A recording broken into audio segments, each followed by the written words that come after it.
Can you create a vintage-looking promotional video with a modern hybrid camera like the Sony A7C II and just one tiny light?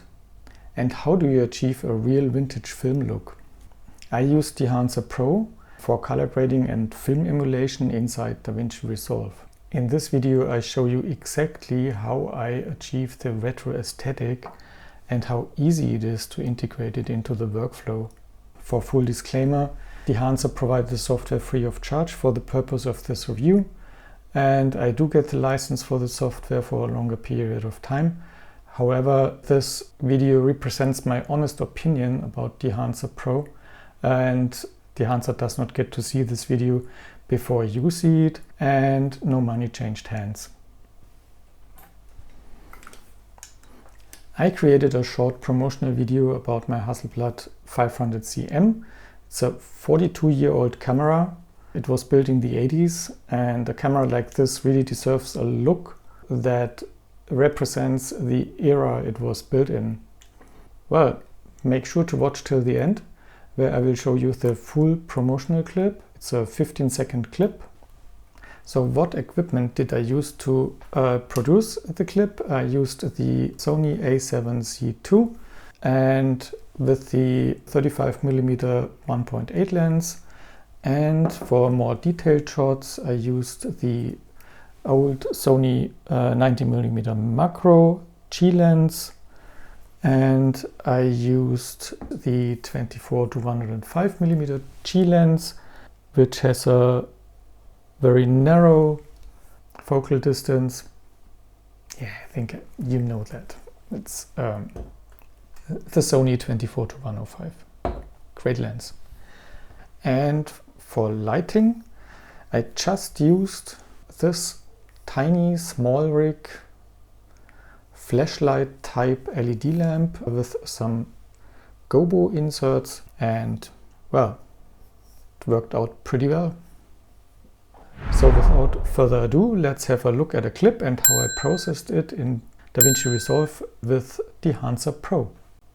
Now we are here in DaVinci Resolve, and I imported a clip of the Hasselblad. I filmed it in S-Log3. First, let's have a look at the project settings and color management. I always use DaVinci YRGB, Color Science, and Timeline Color Space is DaVinci White Gamut, DaVinci Intermediate, and Output Color Space is Rec 709 Scene. And the easiest way to use Dehancer Pro, and that's also what I did, is just to have one node at Dehancer Pro. I am working with version 7.3.6, and here in Dehancer Pro you can select the input, and you even have camera profiles. So I select choose camera, choose Sony, and then I pick the A7C II, S-Log3, S-Gamut 3, S-Gamut 3 Cine. That's what I used. Okay, and here on the left side you can see it is already converted to Rec 709. So the final output color space.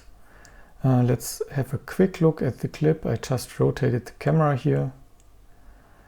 Okay, so let's run through these settings in Dehancer Pro. So first I want to increase the exposure a little bit. So let's try like this one here. Then next you can pick the film, so the film emulation. So what I used to create that clip, I tried some of these, but I liked the Kodak Vision 3 200T, which is not so contrasty than the 250D. So I like that better. What I changed and what I used is I used a print film. So to emulate that the result is then printed to a chemical film again at the end, and I pick the one of the most often used Kodak films. I think the Kodak 2383 is a nice print film that fits very well here. these are the basic settings that I did, and then I started to do a little bit of color grading here. So I used the color head to introduce some color separation in shadows and highlights. So I cooled down the shadows a little bit so you can see it. I hope you can see it. No, you can't see it because I have to enable it first. So I enable it here, and then I can make the shadows a lot cooler here. So I used something in the mid-range, like -30, and I warmed up the highlights a little bit, so I can do that here. So you can see it in the numbers, that the numbers get warmer. I also used some mid-range value here with 30 plus. Yeah, that's what I like. You can test by enable and disable this, so you clearly see the warming and cooling in shadows and highlights. Okay, next one, film grain. Film grain is already on here, and I just left it like it is. To better see what it's doing, it's probably a good idea to go to 100% and look here in this corner. And if I switch it off, you can see that it's very clear, and if I switch it on, you can simply see it here. You see it more in the unsharp regions. So the next two settings, halation and bloom, I think these are one of the most important ones for film emulation. So let's switch on the halation, and you immediately can see that you get like color fringes here in these highlight areas. So also here I can zoom in to 100% in this region here. Maybe that we can see some of the numbers here also. And if I disable it again, you can see it's very monochromatic, and with the halation it turns on this orange glow, which looks very nice and very realistic, I think. And the next setting, the bloom, is also a very nice and very filmic setting. So if you turn it on, you see these numbers glowing, which is very nice here. So everything glows up a little bit more, which is very, very nice. Maybe again in this zoomed out view makes quite a difference. Okay, then I added some film damage here and film breathe, gate weave. I didn't use this time, maybe for in one of the next videos. And overscan also I didn't use, but it's simply to get the film holes in the water. It's a nice effect, but I didn't want to use it here. Then you can add some vignette, which I also did not do here. Yeah, that's it. At the end you have the possibility to select between normal and fast quality. That's what I did, so I didn't change that. Have to test it in the next video maybe, if it makes a difference.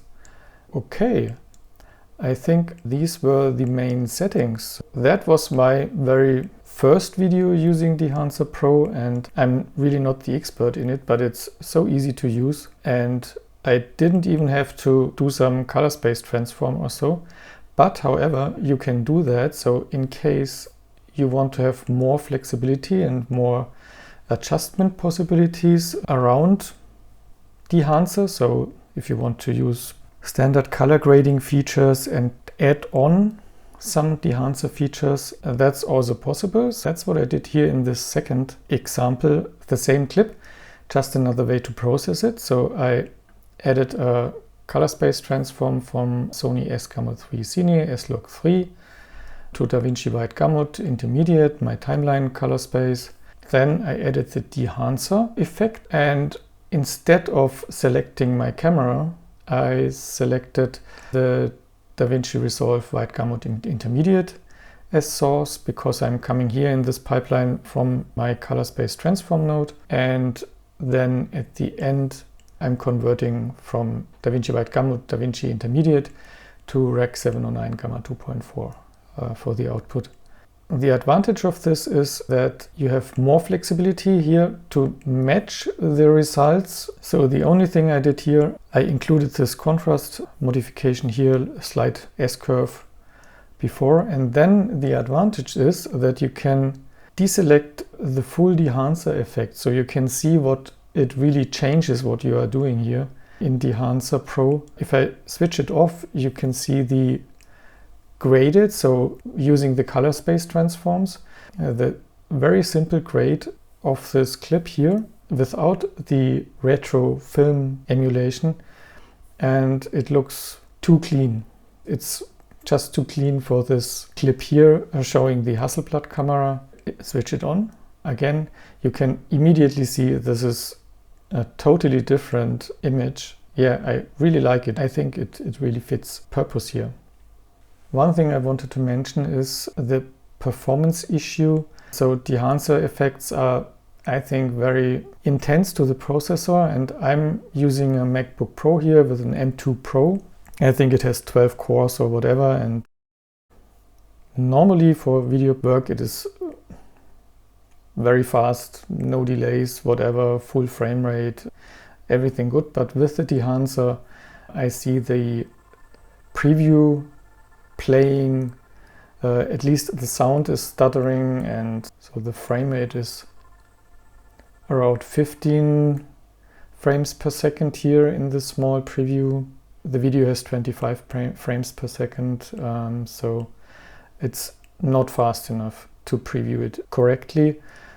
Despite that, I really like the output. It's a fantastic tool to do color grading and film emulation. It's very easy to use, and especially if you're using a camera where Dehancer has some camera profiles, it's so easy. Yeah, I like it. If you want to purchase Dehancer Pro for your own projects, I can offer you a coupon code to get 10% off. You can see the coupon code right here. Just use it. It helps you and it helps me a little bit. I think that's it. That's what I wanted to show. And now at the end, as promised, I will show you the full 15-second clip that I did. Enjoy and see you next time.